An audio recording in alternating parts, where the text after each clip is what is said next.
ठीक है, आज से हम लोग 3D स्टार्ट कर रहे हैं। बहुत ही वेटफुल टॉपिक होगा आपका। ठीक है, 3D मतलब ये बोल सकते हो कोऑर्डिनेट ज्योमेट्रीज का ही पार्ट होगा आपको। कोई प्रॉब्लम नहीं है निखिल, जो है ना ऑनलाइन करो या ऑफलाइन करो कोई प्रॉब्लम नहीं है। जो तुमको कंफर्टेबल लगे वो करो अभी फिलहाल। तो 3D जो है ना पार्सली जो है ना कंसेप्ट आपको कोऑर्डिनेट ज्योमेट्रीज का भी ले रहा है। अभी मैं पैरेलली 11th का आपको स्ट्रेट लाइन भी पढ़ा रहा हूँ। डिट्टो स्ट्रेट लाइन का जो भी कंसेप्ट है वो 3D में भी अप्लाई होने वाला है। वहां पे क्योंकि 2D में पढ़ रहे हैं, यहाँ पे 3D में पढ़ेंगे। कोई प्रॉब्लम नहीं है राहुल, जो है ना पैरेलली चलेगा तो इसलिए मुझे नहीं लगता कोई दिक्कत चलेगा। तो क्योंकि हम अहेड चल रहे हैं, ये पीछे से आपका चलेगा 3D और आगे से आपका कोऑर्डिनेट ज्योमेट्रीज। तो पैरेलली देखो दोनों कंप्लीट हो जाएगा। ठीक है ना। तो कोऑर्डिनेट ज्योमेट्रीज पढ़े हो नहीं पढ़े हो कोई प्रॉब्लम नहीं होने वाली है। हाँ, वेक्टर का कंसेप्ट यूज होगा थोड़ा बहुत। तो वेक्टर आप पढ़े हो तो उसका कंसेप्ट हम लोग यूज करेंगे। और काफी वेटफुल टॉपिक, 2 क्वेश्चन जो ना फिक्स रहता है एवरी ईयर। बोर्ड की बात करो, आईटी जेईई मेंस और एडवांस में ये ऐसा चैप्टर है, ये बहुत बड़ा बड़ा चैप्टर है जो मैं आपको कवर अप किया हूँ। Vector, 3D, matrices and determinants. Calculus में देखोगे तो 2 बड़ा चैप्टर है, एक तो फंक्शन और दूसरा इंटीग्रेशन। बाकी जो है ना, बाकी जो उतना लंबा चैप्टर नहीं है, छोटा छोटा चैप्टर्स है। उसके बाद हम लोग कैलकुलस ही शुरू करेंगे। ठीक है, देखो ये मैं vector representation of A point in A space, किसी स्पेस में आपको किसी पॉइंट को कैसे रिप्रेजेंट करेंगे। ठीक है, इनफाइनाइट पॉइंट एग्जिस्ट कर सकता है स्पेस में। तो यहाँ पे हम लोग 3D की बात करेंगे, 3 डायमेंशनल ज्योमेट्री। ठीक है ना, 3 डायमेंशनल ज्योमेट्री। तो विजुअलाइजेशंस आपका अच्छा हो इसलिए मैं 3D, क्योंकि बोर्ड पे 3D अगर दिखाना हो तो हम कुछ इस तरह से दिखाएंगे। ठीक है ना, क्यूबाइड या क्यूब शेप का एक डायग्राम ले लेंगे, उसी से दिखाने की कोशिश करेंगे। तो इसको मैं मान लेता हूं एक्स एक्सिस, और लेट से इसको वाई एक्सिस और इसको जेड एक्सिस। ठीक है ना, इससे विजुलाइज आपको हो रहा होगा। आप जेड एक्सिस जो है ना इस तरह से होगा, तो जेड एक्सिस इधर है। अब क्योंकि बोर्ड पे मुझे लिखना है तो इस तरह से दिखा रहा हूं मैं जेड एक्सिस। तो यहाँ एक्स वाई जेड तीनों म्यूचुअली परपेंडिकुलर होगा आपस में। ठीक है, ये आपका जहां पे मीट करता है उसी को ओरिजिन बोलते हैं। अब देखो मान लो यहां से अगर डिस्टेंस मूव करें, मान लो ये एक्स डिस्टेंस है और ये इस डायरेक्शन में वाई के डायरेक्शन में मूव करो, लेकिन लेट से वाई यूनिट है और ये जेड का डायरेक्शन होगा। ब्लर हो रहा है, जेड के डायरेक्शन में मूव करोगे तो ये जेड एक्सिस होगा।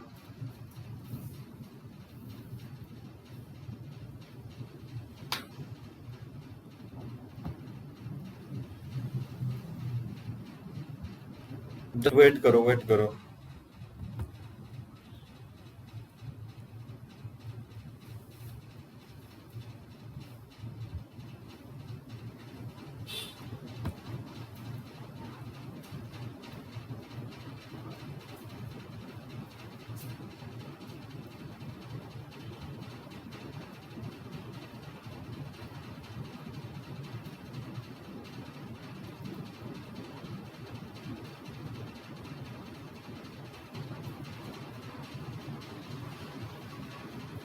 ठीक है, अब सही हुआ।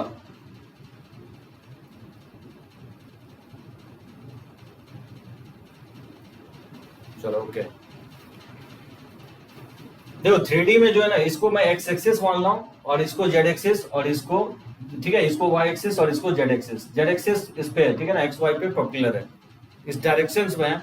क्योंकि 3D है, क्योंकि बोर्ड पे डिनोट कर रहा हूं तो इसको लिख लिया हूं। ठीक है ना, मान लो इस पी पॉइंट को अगर दिखाना हो, इस पी पॉइंट को अगर डिनोट करना हो तो ये पी पॉइंट क्या होगा, x comma y comma z होगा। ये 3D में होगा क्योंकि ये एक्स वाई और जेड ये यहाँ पे पॉइंट है। क्योंकि यहाँ लिख नहीं सकता हूँ तो बोर्ड पे ही लिखना पड़ेगा। ठीक है ना, ये x comma y comma z, यानी एक्स यूनिट जो है ना एक्स एक्सिस के डायरेक्शन में मूव कर रहा हूँ, वाई यूनिट वाई एक्सिस के डायरेक्शन में मूव कर रहा हूँ, और जेड यूनिट जो है ना जेड एक्सिस के डायरेक्शन में मूव कर रहा हूँ। तो हम क्या होगा, पी पॉइंट पे पहुंच जाएंगे। तो इसी ओपी वेक्टर को पी का कोऑर्डिनेट को अगर लिखना हो तो x comma y comma z इस तरह से लिख सकते हो। और जब भी किसी पॉइंट को वेक्टर के फॉर्म में चेंज करना हो तो पता था पोजीशन वेक्टर के फॉर्म में भी लिख सकते हो। तो एक चीज ध्यान रखियो, कंफ्यूज नहीं होना है। ठीक है निखिल, कंफ्यूज नहीं होना, किसी पॉइंट को हम लोग इस तरह से भी लिखेंगे x comma y comma z, और इस तरह से भी डिनोट करेंगे x i cap plus y j cap plus z k cap. इसी को पोजीशन वेक्टर्स बोलते हैं, ठीक है ना। जिसका टेल क्या होगा, ऑरिजिन पे होगा, ये आपका ओपी वेक्टर होगा।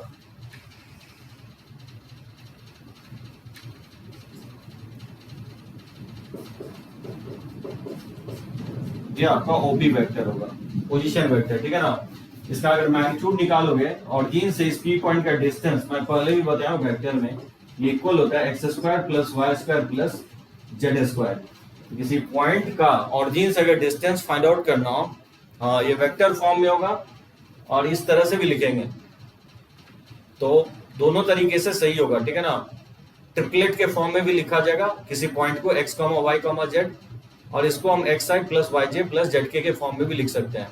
तो ऑरिजिन से इस पी पॉइंट का अगर डिस्टेंस निकालना हो तो ये वाला फॉर्मूला यूज करोगे, x square plus y square plus Z square.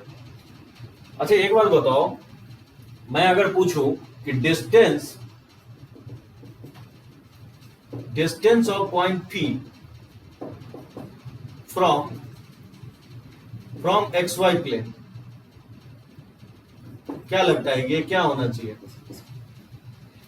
P point का डिस्टेंस एक्स वाई प्लेन से क्या होगा? यहां पे गौर करो, जो एक्स और वाई एक्सिस से जो बनेगा वो एक्स वाई प्लेन बनेगा। जैसे ये बोर्ड मान लो एक्स वाई प्लेन, और ये वाई एक्सिस हो गया, और ये जेड एक्सिस हो गया। तो वाई एक्सिस और जेड एक्सिस से ये जो प्लेन बनेगा, ये जो प्लेन दिख रहा है आपको, ये वाई जेड प्लेन होगा। और ये एक्स एक्सिस से और जेड एक्सिस से जो प्लेन फॉर्म हो रहा है, जैसे ये प्लेन, ठीक है, ये प्लेन होगा एक्स जेड प्लेन कहलाएगा। तो तीन प्लेन होगा, एक तो एक्स वाई प्लेन होगा, दूसरा वाई जेड प्लेन होगा, और तीसरा एक्स जेड प्लेन होगा। याद करो, मैं स्ट्रेट लाइन में आपको क्या बताया था कि अगर मान लो 2D डायग्राम है, तो अगर पॉइंट अगर एक्स कॉमा वाई है, तो एक्स जो कहलाता था वो एब्सिसा कहलाता था। लेकिन एक्स एब्सिसा कहलाता है, लेकिन वो डिस्टेंस कहां से होता था? वो डिस्टेंस एक्स एक्सिस से नहीं होता था, वो डिस्टेंस वाई एक्सिस से होता था, ठीक है। तो जो एक्स कोऑर्डिनेट होता है वो डिस्टेंस वाई एक्सिस से था, और जो वाई कोऑर्डिनेट था वो क्या कहलाता है, और डिस्टेंस एक्स एक्सिस से होता है। हाँ, ऑफलाइन में सेकंड लेक्चर्स होगा 3D का, तो जो ज्वाइन करना चाहते हो ऑफलाइन भी ज्वाइन कर सकते हो। ऑफलाइन का आज पहला लेक्चर हुआ है 3D का, ठीक है। तो अगर हम बात करें कि यहाँ पे तो प्लेन है, यहाँ पे अगर बात करोगे कि एक्स वाई प्लेन, तो देखो एक्स वाई प्लेन, ये एक्स वाई प्लेन हो गया, तो एक्स वाई प्लेन से पी का डिस्टेंस क्या होगा? जेड होगा, नहीं होगा? उसी तरह से मैं बोलूं कि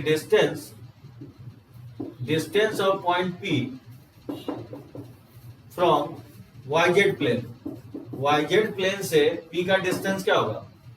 वाई जेड प्लेन की बात करोगे तो ये हो गया वाई जेड प्लेन, इससे इसकी डिस्टेंस क्या होगी? वाई होगी, नहीं होगी?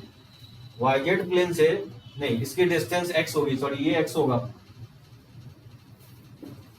और distance of point P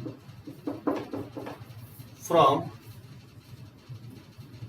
Z x plane, ये बेसिकली, ठीक है, जेड एक्स प्लेन से ये वाई के इक्वल होगा। बात समझे? तो जो एक्स कोऑर्डिनेट होगा, यहां ध्यान रखना है, 3D में जो एक्स कोऑर्डिनेट होगा वो वाई जेड प्लेन से किसी पॉइंट का डिस्टेंस कहलाता है। हाँ निखिल देखो, यहाँ पे ये वाई जेड प्लेन है निखिल, तो वाई जेड प्लेन से ये डिस्टेंस पी पॉइंट का जो है ना, ये डिस्टेंस एक्स है, ठीक है ना, ये डिस्टेंस एक्स है। जो एक्सजेड प्लेन से, एक्सजेड प्लेन से ये डिस्टेंस वाई पे सिचुएटेड है, तो एक्सजेड प्लेन से वाई डिस्टेंस पे सिचुएटेड होगा। यानी जब भी आपको 3D में बोले कि एक्स वाई प्लेन से किसी पॉइंट का डिस्टेंस क्या होगा, तो एक्स वाई को छोड़ दो, जेड कोऑर्डिनेट होगा, ठीक है। और जो डिस्टेंस पी का जेड एक्स से पूछे थे, जेड एक्स छोड़ दो, वाई होगा। जेड एक्स प्लेन यहाँ देखो, ये है हॉरिजॉन्टल जो होगा जेड एक्स प्लेन होगा। इस जेड एक्स प्लेन से इसकी डिस्टेंस क्या होगी? ये डिस्टेंस वाई कोऑर्डिनेट होगी। तो जो इसका वाई कोऑर्डिनेट होगा पी पॉइंट का, वही जेड एक्स प्लेन से डिस्टेंस कहलाएगा। तो जस्ट एक फॉर्मूला है, जैसे हम लोग कोऑर्डिनेट में 2D में क्या पढ़े हो, 2D में पढ़े हो कि कोई भी पॉइंट अगर x, y दिया गया है, तो x को ही हम लोग एब्सिसा बोलते थे, लेकिन वो x एक्सिस से डिस्टेंस नहीं था, y एक्सिस से डिस्टेंस था।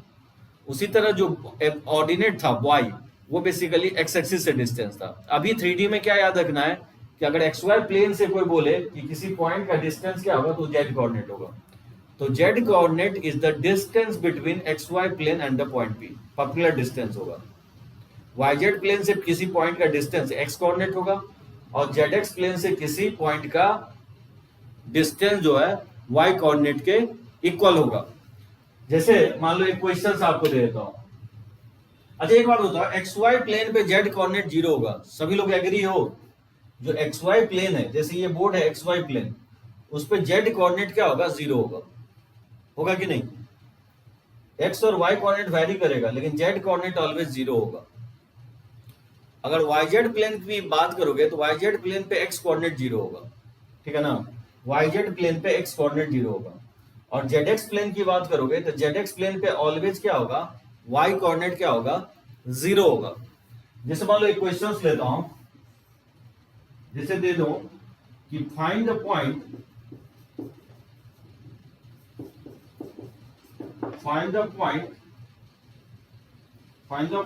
on yz plane. Find the point on yz plane whose y and z coordinate are -3 and 5 respectively.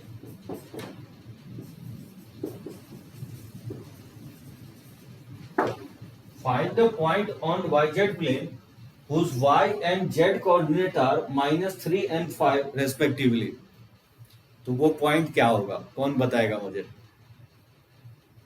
बोल रहा है कि yz प्लेन पे वो पॉइंट निकालो जिस पॉइंट का y कोऑर्डिनेट -3 है और z कोऑर्डिनेट 5 है।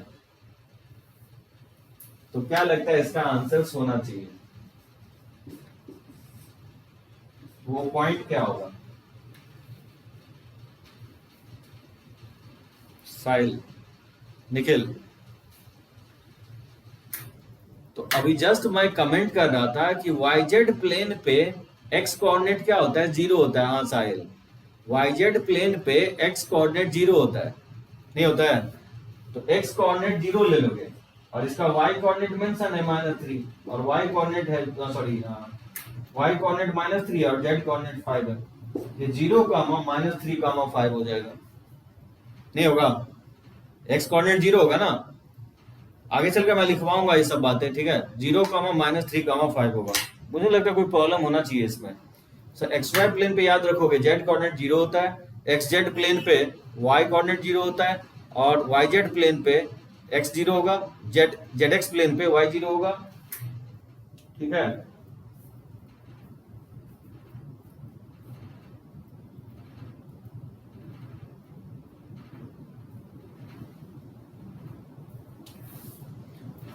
ठीक है, तो इस स्लाइड में ज्यादा कुछ आपको नहीं बताया हूँ। किसी पॉइंट को रिप्रेजेंट कैसे करेंगे 3D में, तो दो तरह से, ट्रिपलेट से भी डिनोट करेंगे, या नहीं तो आपको इस तरह पोजीशन वेक्टर से भी डिनोट कर सकते हो। किसी पॉइंट का ऑरिजिन से डिस्टेंस इस फॉर्मूला से निकालोगे, और किसी पॉइंट का xy, yz और zx प्लेन से डिस्टेंस यही होता है, ठीक है ना? तब करें इसको, क्लियर है? अच्छा एक और क्वेश्चन लो।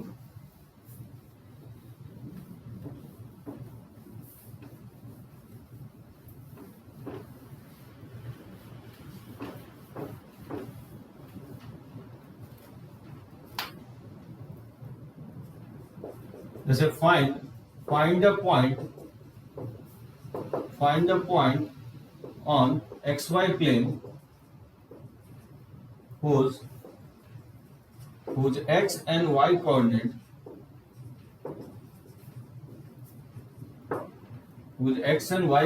are 2 and -7। क्या लगता है होना चाहिए? साहिल बताओ। Find a point on xy plane whose x and y coordinates are 2 and -7 respectively। एकदम सही है, फार्म करेंगे, एकदम करेक्ट है। सो एक्स वाई प्लेन पे जेड कोऑर्डिनेट 0 होता है और एक्स कोऑर्डिनेट वाई कोऑर्डिनेट तो दिया ही गया है, तो 2 -7 0 हो जाएगा। एकदम सही है, ठीक है ना। बढ़े आगे। अब देखो कोऑर्डिनेट ज्योमेट्रीज और ये दोनों हम ditto as it is parallel चलेंगे, तो काफी आप एंजॉय करने वाले हो लगभग 7-8 लेक्चर्स। आपको ऐसा नहीं लगेगा 2-2 बार पढ़ेंगे, 11th में भी 12th में भी। तो सबसे पहला पॉइंट आएगा इसमें, जिसको हम लोग देखते हैं, दैट इज डिस्टेंस फॉर्मूला।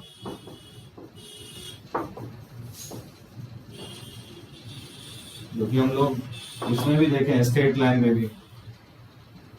तो मान लो हमारे पास दो पॉइंट है x1 y1 z1 और x2 y2 z2। तो जो डिस्टेंस होता है, तो डिस्टेंस बिटवीन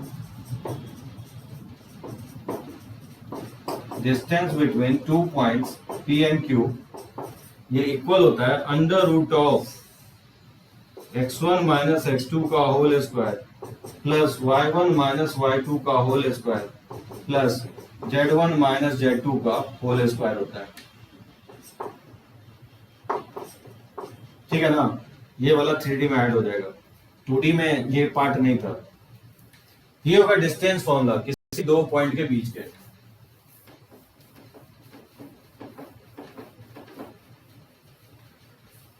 आप बोल सकते हो कि आप लिखे कैसे हो, तो इसका आप प्रूफ देख सकते हो।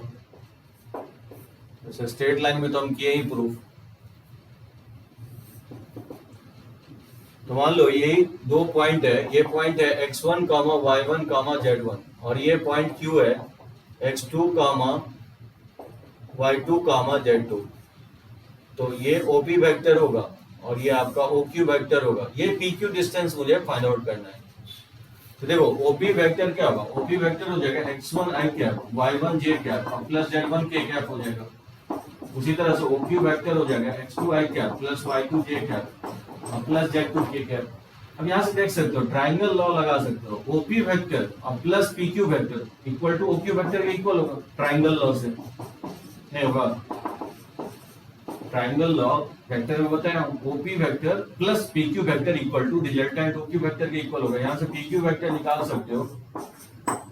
अब यहाँ से देख सकते हो, वैसे भी मैं पोजीशन वेक्टर में बताया हूँ कि Q के पोजीशन में से P को माइनस कर देते हैं, इसमें क्वाड्रेंट नहीं होगा। ठीक है साहिल, एज सच क्वाड्रेंट इसमें नहीं होता है। क्वाड्रेंट हम लोग 2D में ही देखते हैं। तो बताओ क्या होगा, Q का पोजीशन है x2 i cap plus y2 j cap और प्लस z2 k कैप। ठीक है ना। इसमें से हम माइनस करेंगे x1 i cap plus y1 j cap और प्लस z1 k कैप। ठीक है ना। इसको अगर सब्ट्रैक्ट दोगे, अगर i कैप कॉमन ले लें तो x2 minus x1 i cap और प्लस हो जाएगा y2 minus y1 j cap और प्लस हो जाएगा z2 minus z1 k cap. ये हो जाएगा आपका PQ वेक्टर। और इसी का मॉड जब ले लोगे तो वो डिस्टेंस निकल जाएगा। ठीक है ना। ये डिस्टेंस आ जाएगा x2 माइनस x1 का whole square plus y2 minus y1 का होल स्क्वायर और प्लस z2 माइनस z1 का होल स्क्वायर। तो जो पोजीशन वेक्टर बताया हो ना, वो आपको यूज होगा यहाँ पे। Position vector is nothing, point को डिनोट करने का तरीका है पोजीशन वेक्टर। ठीक है, ये डिस्टेंस फॉर्मूला होगा। ठीक है, यहाँ तक मुझे नहीं लगता कोई प्रॉब्लम होना चाहिए। इस पे कुछ क्वेश्चंस लें।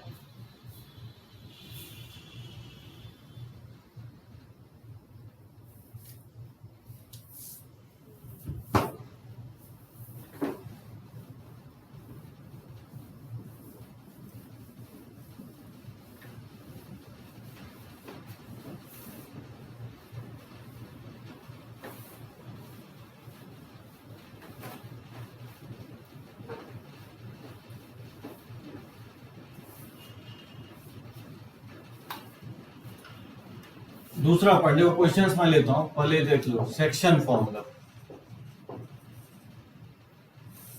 अगेन सेक्शन फॉर्मूला में दो पार्ट होगा, एक होगा इंटरनल डिवीजन।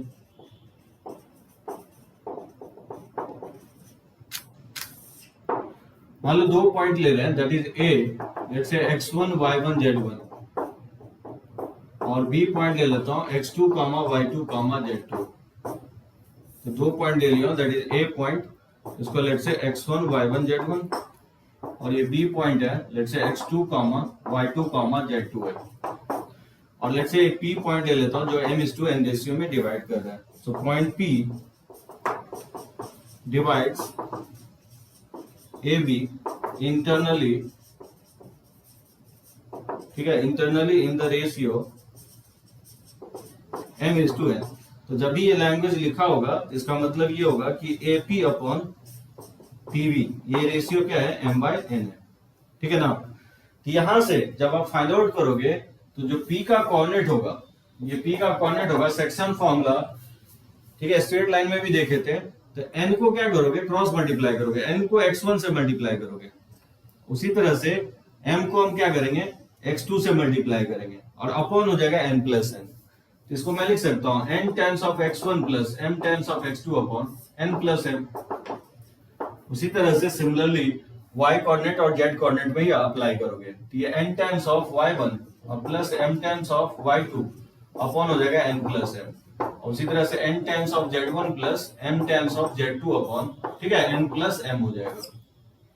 ये होगा p का कोऑर्डिनेट।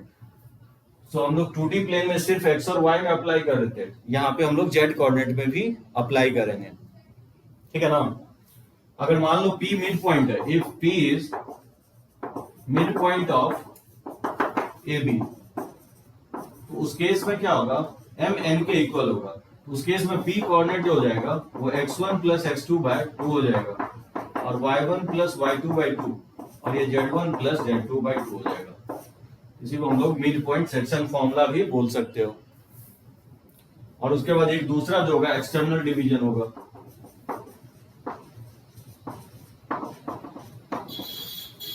ठीक है ना। एक्सटर्नल डिवीजन में क्या होता है कि मान लो कोई दो पॉइंट है ए और बी, और एक्सटर्नली अगर पी डिवाइड कर रहा है, जैसे एक point P divides A B externally in the ratio m/n। इसका मतलब ये होगा दैट इज कि PA अपॉन PV, ये रेशियो क्या है, m/n के इक्वल है।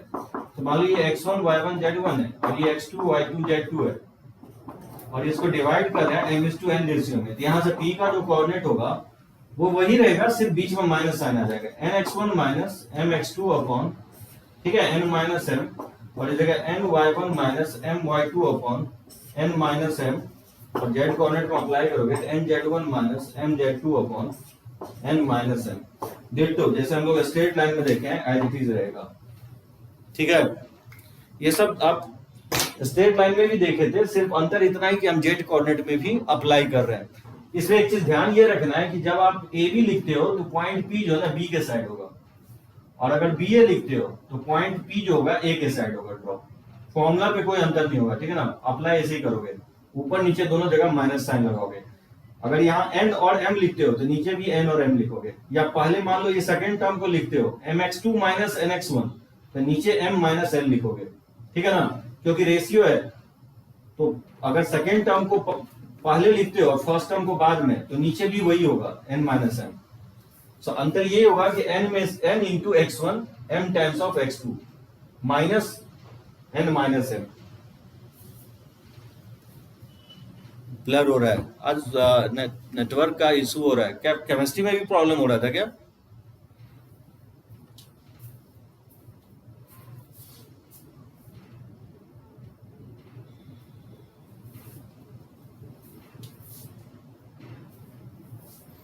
निखिल को अब सही आ रहा है।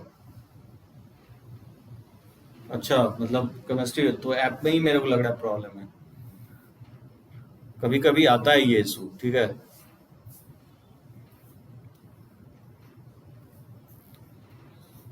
हाँ, थोड़ा बहुत स्टेबल जो है ना, नेटवर्क स्टेबिलिटी होने में प्रॉब्लम होता है। अभी रुक जाओ 1 मिनट, थोड़ा चेक करने दो।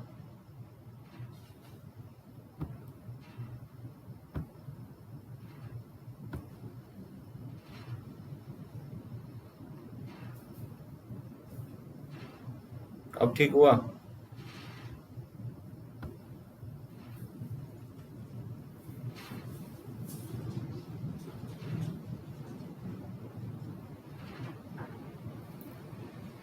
ठीक है ना? हाँ निहाल, कहाँ समझ में नहीं आया? राहुल, रफ करें इसको। कुछ नहीं है, पढ़ा हुआ है ये सब आपको। स्ट्रेट लाइन में हम देखे हैं लास्ट ही लेक्चर में ये सब चीजें। ठीक है ना? सेक्शन फॉर्मूला, इंटरनल डिवीजन और एक्सटर्नल डिवीजन।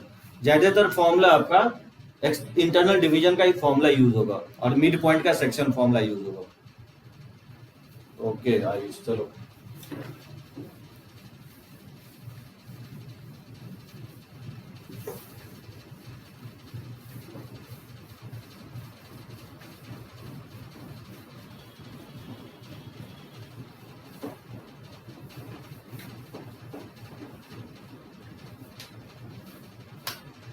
अब क्लियर है ना? चलो ओके।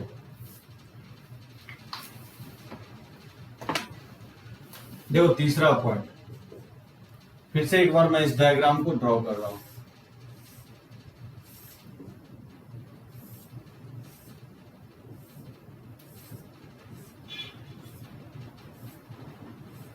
जैसे ये जैसे एक्स एक्सिस है, ये वाई एक्सिस है और ये आपका जेड एक्सिस है।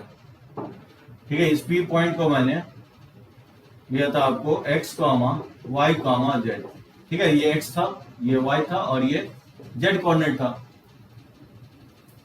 तो देखो इसमें मैं बोल रहा हूं कि distance of point P from x coordinate क्या होगा? जैसे मैं नाम दे रहा हूं पी है। एक्स एक्सिस से इसका डिस्टेंस जो है, लेट्स से ये 90 डिग्री मान लेता हूं, ये लेट्स से पॉइंट है पी है। क्या लगता है ये डिस्टेंस होगा? हाँ, स्ट्रेट लाइन एकदम हेल्प करेगा साइज, जो है ना, प्योरली स्ट्रेट लाइन ही है कंसेप्ट। अब देखो 3D में किसी पॉइंट का एक्स एक्सिस से, जैसे मैं बोला हूं कि अगर जो कोऑर्डिनेट यहाँ एक्स वाई जेड डिनोट करता है, तो जो एक्स कोऑर्डिनेट होता है वाई जेड प्लेन से डिस्टेंस होता है, जो वाई कोऑर्डिनेट होता है वो बेसिकली एक्स जेड प्लेन से डिस्टेंस होता है, और जो जेड कोऑर्डिनेट होता है वो बेसिकली एक्स वाई प्लेन से डिस्टेंस होता है। ठीक है, फिर ब्लर हो रहा है। तो किसी पॉइंट का डिस्टेंस कोऑर्डिनेट्स हम कैसे फाइंड करेंगे? तो distance of point P from the X coordinate, हाँ Nikhil, under root of Y square plus Z square होता है, ये पता है। ये पॉपुलर डिस्टेंस होगा, ठीक है, एक्स एक्सिस से। तो पाइथागोरस से ये y under root of Y square plus Z square, इसमें पाइथागोरस लगाओगे तो under root of Y square plus Z square होता है। उसी तरह से अगर फाइंड आउट करोगे distance of point P from Y axis या Y coordinate axis, from Y axis लिखो, एक्स एक्सिस वाई एक्सिस, ये होता है पीवी, और ये डिस्टेंस हो जाएगा X square plus Z square हो जाएगा। उसी तरह से distance of point P from the Z axis, ये डिस्टेंस होता है पीसी, अंडर रूट ऑफ हो जाएगा जेड एक्सिस, जेड को छोड़ दोगे, ठीक है ना, under root of x square plus y square होता है। एकदम 90 डिग्री होगा, पॉपुलर ड्रॉप कर रहे हैं। अब ये 3D है, ये फेसेस जो है ना, ये फेसेस पॉपुलर है एक्स एक्सिस पे। इस फेसेस की बात करोगे तो पॉपुलर है, जैसे पी ए बी सी, ये जो P A B C faces है ये एक्स एक्सिस पे पॉपुलर है, ठीक है ना, ये पॉपुलर ड्रॉप किया एक्स एक्सिस पे। थोड़ा 3D है, थोड़ा सोचना। एक घर का देखो, ये कॉर्नर अगर एक्स एक्सिस और ये अगर वाई एक्सिस, ठीक है, और नीचे ये वर्टिकल जो है जेड एक्सिस अगर लेते हो, ये अगर जेड एक्सिस लेते हो, वैसे भी विजुअलाइजेशन थोड़ा सा जो है ना लाइव में थोड़ा सा और डिफिकल्ट हो रहा है। एक जस्ट फॉर्मूला है, याद रखो, पीए का जो डिस्टेंस होगा, ये डिस्टेंस होगा, ये वाई है और ये डिस्टेंस जेड है, तो पाइथागोरस से y square plus Z square होगा, यही एक्स एक्सिस से डिस्टेंस होगा आपको। हाँ थोड़ा सा 3D है, आज यही मैं ऑफलाइन में बताया हूं तो सभी लोगों को समझ में आ गया, क्योंकि यहाँ रूम रहता है तो 3D में विजुअलाइजेशन अच्छे से करवा पाते हैं हम लोग। अब यहाँ पे क्योंकि 3D दिखा नहीं पा रहा, ये 3D बोर्ड पे ही दिख रहा है आपको। अब देखो ये जो है ना पॉपुलर ड्रॉप किया एक्स एक्सिस पे, ये y है ये z है। अब जैसे यहाँ y एक्सिस से डिस्टेंस को लाओ ना, देखो y एक्सिस से डिस्टेंस जो ना, ये डिस्टेंस होगा, ये डिस्टेंस होगा y एक्सिस से, ये pb है। तो क्योंकि यहाँ देखोगे ये z है और ये x है, तो इसमें पाइथागोरस लगाया है, इस ट्राइंगल में पाइथागोरस लगाया है, तो x square plus Z square का अंडर रूट हो जाएगा। ठीक है, विजुलाइजेशन नहीं हो रहा है तो जस्ट एक फॉर्मूला की तरह ट्रीट करो। ठीक है निखिल, जब भी किसी पॉइंट का बोले एक्स एक्सिस से डिस्टेंस क्या होगा, हाँ एक्स एक्सिस से डिस्टेंस क्या होगा, तो एक्स को छोड़ देना है। अच्छा एक बात बताओ, एक्स वाई प्लेन में जैसे मैं स्ट्रेट लाइन में बताया था, तो जो एक्स कोऑर्डिनेट कहलाता था वो क्या था basically, x coordinate basically y axis से डिस्टेंस था, नहीं था? एक्स कोऑर्डिनेट जो था वाई एक्सिस से डिस्टेंस था। अगर मान लो जेड कोऑर्डिनेट अगर जीरो ले लें तो नहीं आ जाएगा वाई के इक्वल। तो वही तो बोल रहा हूँ कि एक्स एक्सिस से डिस्टेंस अगर फाइंड आउट करोगे तो ये वाई कोऑर्डिनेट के इक्वल आएगा एक्स वाई प्लेन में, जेड जीरो ले लोगे तो। और अगर जेड कोऑर्डिनेट अगर जीरो नहीं लेते हो तो फिर under root of Y square plus Z square होगा। ओके ठीक है, कोई प्रॉब्लम नहीं है ना? चलो ओके, तो ये फॉर्मूला ध्यान रखना है। और जैसे देखो ये क्वेश्चंस मैं ले रहा हूं, इस क्वेश्चंस का आंसर बताओ तुम क्या होगा। जैसे find the distance of the point, find the distance of the point 1 2 3 from yz plane। क्या लगता है होगा? 1 2 3 √5।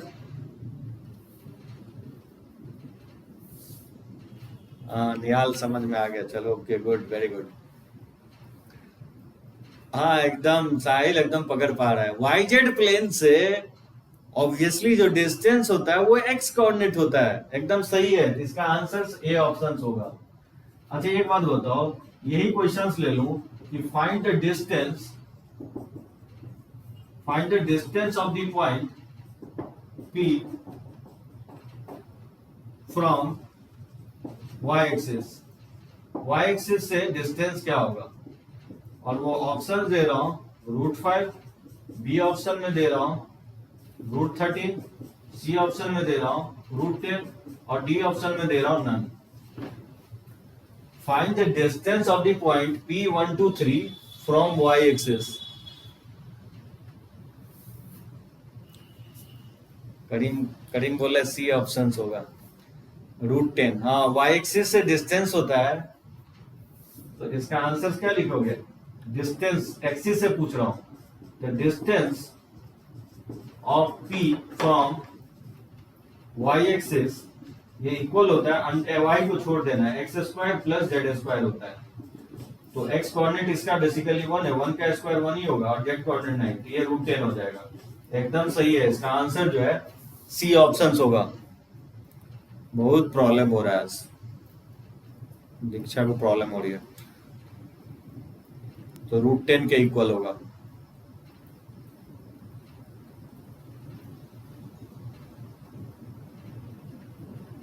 फिर पूरा ब्लर हो गया ना।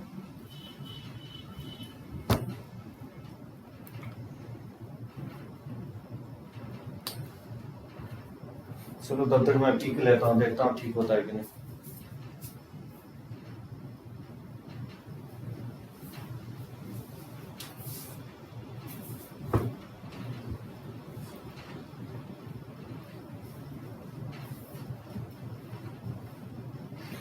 हाँ बेसिकली जो है ना फ्लक्चुएशन जो है ना वो ऐप के कारण से भी हो सकता है और नेटवर्क इशू के कारण से भी हो सकता है। वैसे होता नहीं था पहले क्लासेस में, आज कुछ ज्यादा ही हो रहा है।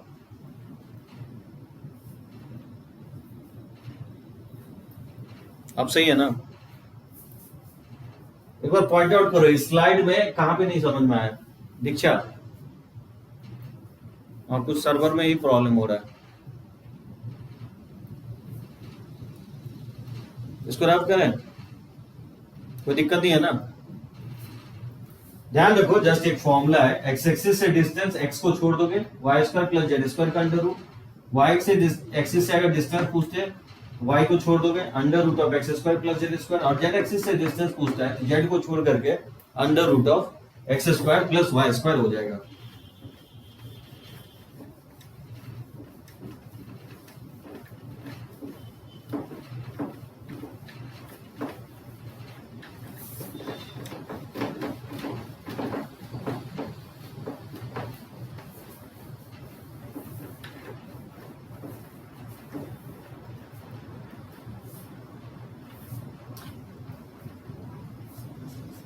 जैसे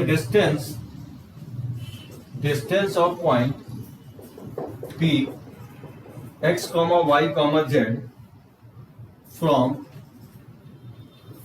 y axis is A option में x, B ऑप्शन में z, C ऑप्शन में under root of x square plus Z square और डी ऑप्शन में under root of x square plus y square. ठीक है ना।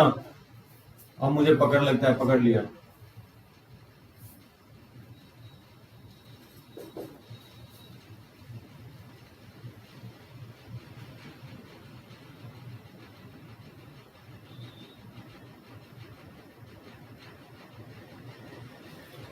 जैसे एक क्वेश्चन दे रहा हूं, मान लो ए पी का कोऑर्डिनेट दिया दे रहा है 0,5,6, क्यू का कोऑर्डिनेट है 2,1,2 और आर का कोऑर्डिनेट है A3,4। ठीक है, और दे रहा है कि and P Q equal to जो है क्यू आर है, then A is equal to. बताओ क्या होगा, इसका फाइंड आउट करके बताओ।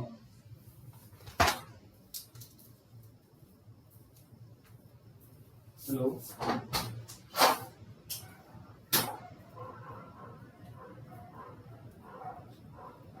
चौराहे पर इनकम टैक्स गोलंबर है।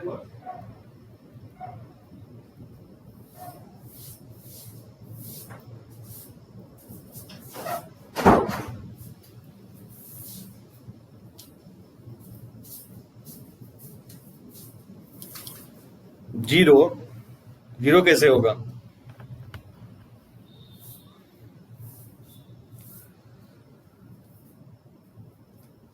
जीरो कॉमा 5,6 है और Q 2,1,2 है और R जो है A3,4 है, तो बोल रहा है P Q equal to Q R है, तो A का वैल्यू किसके इक्वल होगा?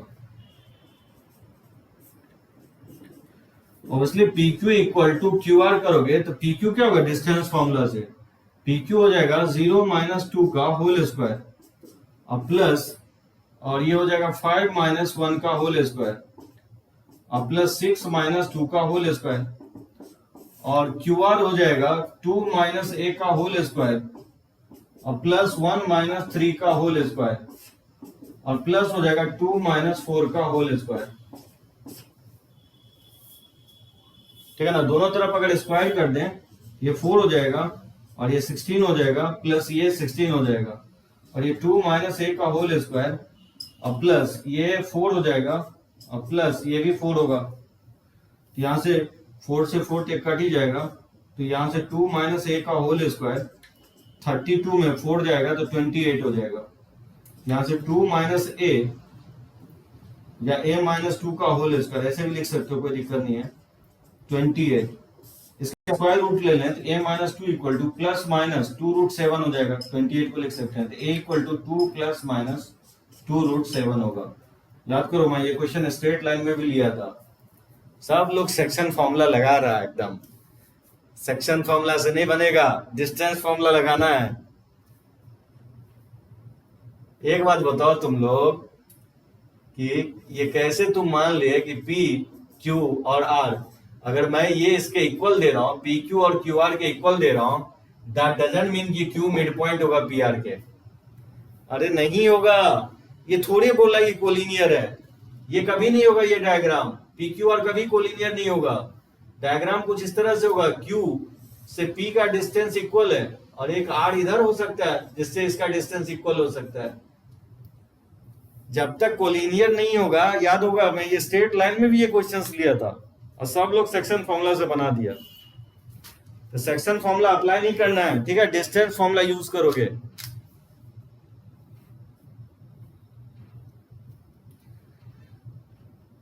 चलो इसको बनाओ, कैसे बनाओगे? थर्ड क्वेश्चन लिखो, द पॉइंट्स A 1 - 1 - 5 और बी का कोऑर्डिनेट है 313 और सी का कोऑर्डिनेट दे रहा है 9 1 -3। ठीक है, are the vertices of A option में बोल रहा है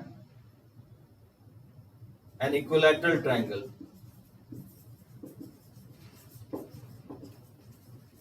ठीक है, बी ऑप्शंस में कह रहा है एन आइसोसेलेस ट्रायंगल।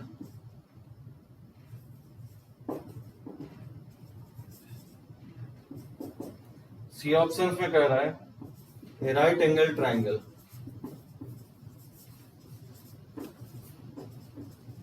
ठीक है, और डी ऑप्शन में बोल रहा है नन ऑफ दिस।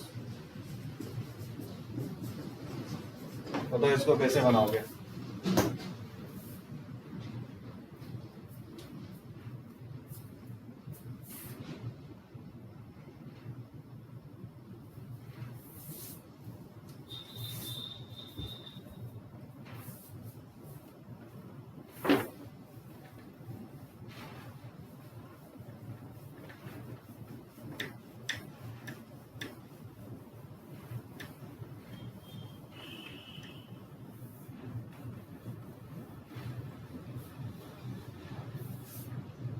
हाँ एकदम साहिल सही पकड़े हो, डिस्टेंस फॉर्मूला यूज करना है। डिस्टेंस फॉर्मूला यूज करके बनाओगे। निकालो, मैं भी फाइंड आउट करता हूँ। जैसे ए का कोऑर्डिनेट है 1 -1 -5, बी का कोऑर्डिनेट दिया है 313 और सी का कोऑर्डिनेट है 9 1 -3। बस डिस्टेंस फॉर्मूला का यूज करना है। ए बी का डिस्टेंस हो जाएगा 1 -3 का होल स्क्वायर और प्लस -1 -1 का होल स्क्वायर और प्लस हो जाएगा -5 -3 का होल स्क्वायर। ठीक है ना, ये वैल्यू हो जाएगा 4 और प्लस 4 और प्लस 8 64। तो 64 प्लस 4 68 72 हो जाएगा। ठीक है, उसी तरह से BC के बीच का लेंथ निकालोगे तो BC के बीच का लेंथ हो जाएगा 3 -9 का होल स्क्वायर और प्लस 1 -1 का होल स्क्वायर और प्लस हो जाएगा 3 प्लस 3 का होल स्क्वायर। ठीक है, तो ये वैल्यू 6 आएगा, 6 का स्क्वायर 64 हो जाएगा और प्लस ये तो 0 ही हो जाएगा, प्लस 6 ये 36 हो जाएगा। ये अंडर रूट ऑफ ये 100 हो जाएगा। ठीक है, तो ये 10 के इक्वल आएगा। उसी तरह से CA का लेंथ अगर फाइंड आउट करेंगे तो CA का लेंथ हो जाएगा दैट इज 9 -1 का होल स्क्वायर और प्लस 1 प्लस 1 का होल स्क्वायर और प्लस हो जाएगा दैट इज -3 प्लस 5 का होल स्क्वायर।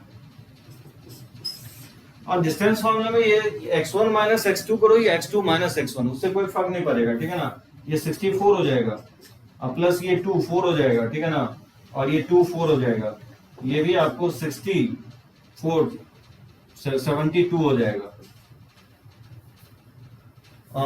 क्या आइसोसेलेस आ रहा है एकदम, दो साइड इक्वल आ गया, तीसरा साइड डिफरेंट है। ए बी जो है CA के इक्वल है। ठीक है ना, तो एकदम सही है, आइसोसेलेस ट्रायंगल होगा। इसका आंसर बी होगा। ठीक है ना, 3 -6 कहा 3 -6 क्या कह रहे हो? बी का कोऑर्डिनेट 313 लिखा हूं। बी का कोऑर्डिनेट है 313। BC के लेंथ में ना, BC के लेंथ में 3 -9 का होल स्क्वायर 1 -1 का होल स्क्वायर 3 प्लस 3 ये 6 36 हो जाएगा, ये 0 हो जाएगा और 3 -6 तो 6 का स्क्वायर, ओ सॉरी 64 नहीं सॉरी 36 हो जाएगा, ये 72 हो जाएगा। तब तो इक्वल हो गया, इक्विलैटरल हो जाएगा तब तो। सो AB BC CA से इक्विलैटरल हो जाएगा। ठीक है ना, बी इसका आंसर नहीं होगा, ए ऑप्शन इसका आंसर होगा। हाँ ए होगा। ठीक है ना, तो कुछ नहीं है, डिस्टेंस फॉर्मूला का आपको यूज करना है। डिस्टेंस फॉर्मूला अगर आप जानते हो अप्लाई करना, तो ये सब क्वेश्चंस मुझे लगता है कि डिफिकल्ट आपको होना चाहिए, ये सब क्वेश्चंस बन जाएगा।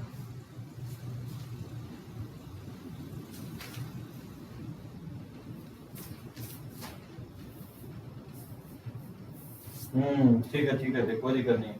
मैं ही कैलकुलेशंस गलती किया था। जैसे एक क्वेश्चन और ले रहा हूं। Find the distance between 2 points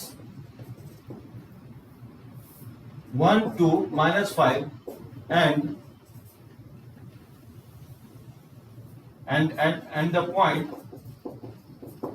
and the point on yz plane whose y and z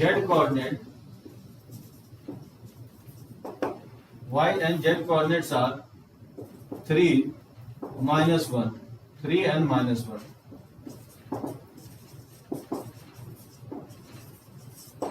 बोला है find the distance between 2 points 1 2 -5 and the points on yz plane whose y and z coordinates are 3 and -1 respectively. इसका बताओ क्या होगा?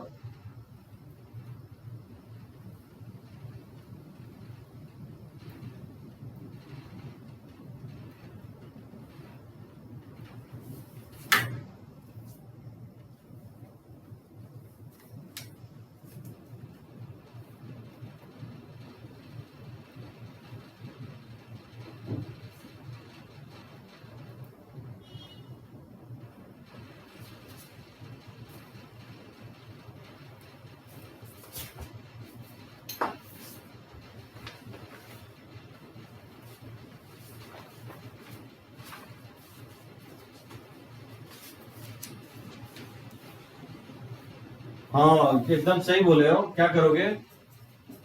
इसमें एक point जो है पी पॉइंट तो दिया ही गया 1 2 -5, इसको पी मान लो। और दूसरा पॉइंट जो है वाईजेड प्लेन पे है तो ऑब्वियसली उसका एक्स कोऑर्डिनेट 0 मान लेंगे, ठीक है ना। और इसके बीच का डिस्टेंस हम लोग फाइंड आउट कर लेंगे। ये हो जाएगा अंडर रूट ऑफ 1 - 0 का होल स्क्वायर प्लस 2 - 3 का होल स्क्वायर और प्लस -5 - +1 का होल स्क्वायर, ठीक है ना। ये 1 हो जाएगा, ये 1 होगा और फिर ये 4 होगा तो 16 हो जाएगा, ठीक है ना। तो ये रूट आपका 18 के इक्वल आएगा। हाँ रूट 18 हो जाएगा, एकदम सही है। रूट 18 ही इसका आंसर होगा। जैसे if a equal to 1 2 3 and b equal to -1 0 2,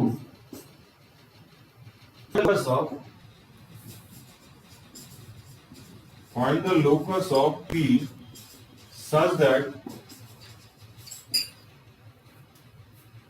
ठीक है, such that AP square minus PB square equal to 8। Locus का मतलब जो है ना, जब भी आपको लोकस बोले तो हाँ वो एक्स वाई जेड मान लोगे, वेरिएबल मिलाना है। राहुल जो है ना 11th में करेंगे लोकस का क्वेश्चन। जब भी आपको लोकस बोले तो पी को कोऑर्डिनेट को एक्स वाई जेड मान लोगे और एक्स वाई जेड में रिलेशंस ले आओगे, उसी को हम लोग लोकस बोलेंगे। वैसे मैं स्ट्रेट लाइन में डिटेल में हम देखेंगे लोकस से रिलेटेड क्वेश्चंस। तो जब भी किसी पॉइंट का आपको बोलता है लोकस निकालने के लिए तो उस पॉइंट को आप क्या करो, एक्स वाई जेड एज्यूम कर लो।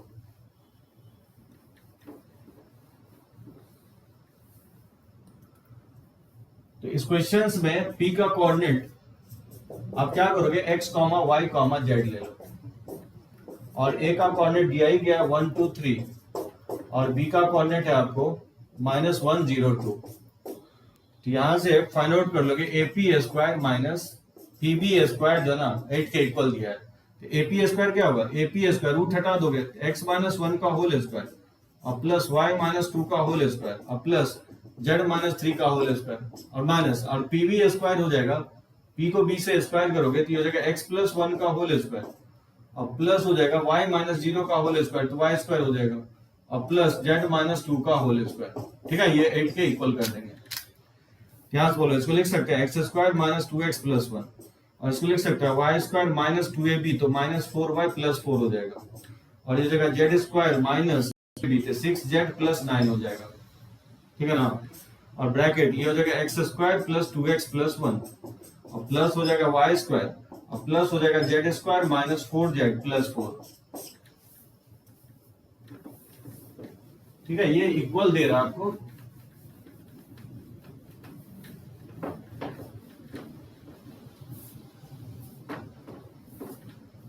ठीक है ना, तो ये इक्वल है आपको 8 के इक्वल है।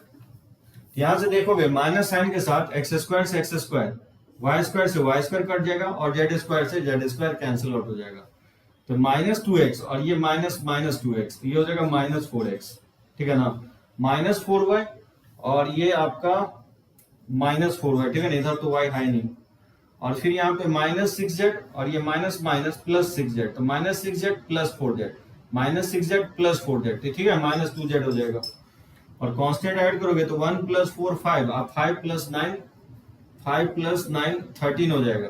और यहाँ देखोगे तो यहाँ 5 है, तो 13 में माइनस साइन से 5 सब्ट्रैक्ट करोगे तो ये वैल्यू क्या आएगा, 8 आएगा।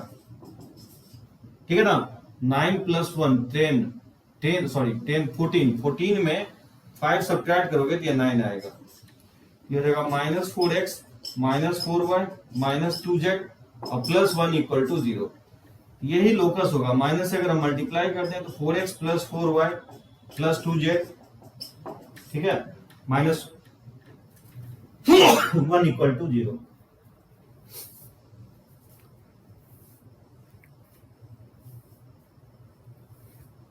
नाइन प्लस 4 13 और प्लस 1 14। अच्छा सॉरी, 14 में से 5 अगर जाता है, ठीक है, तो 9 हो जाएगा। सही है ना।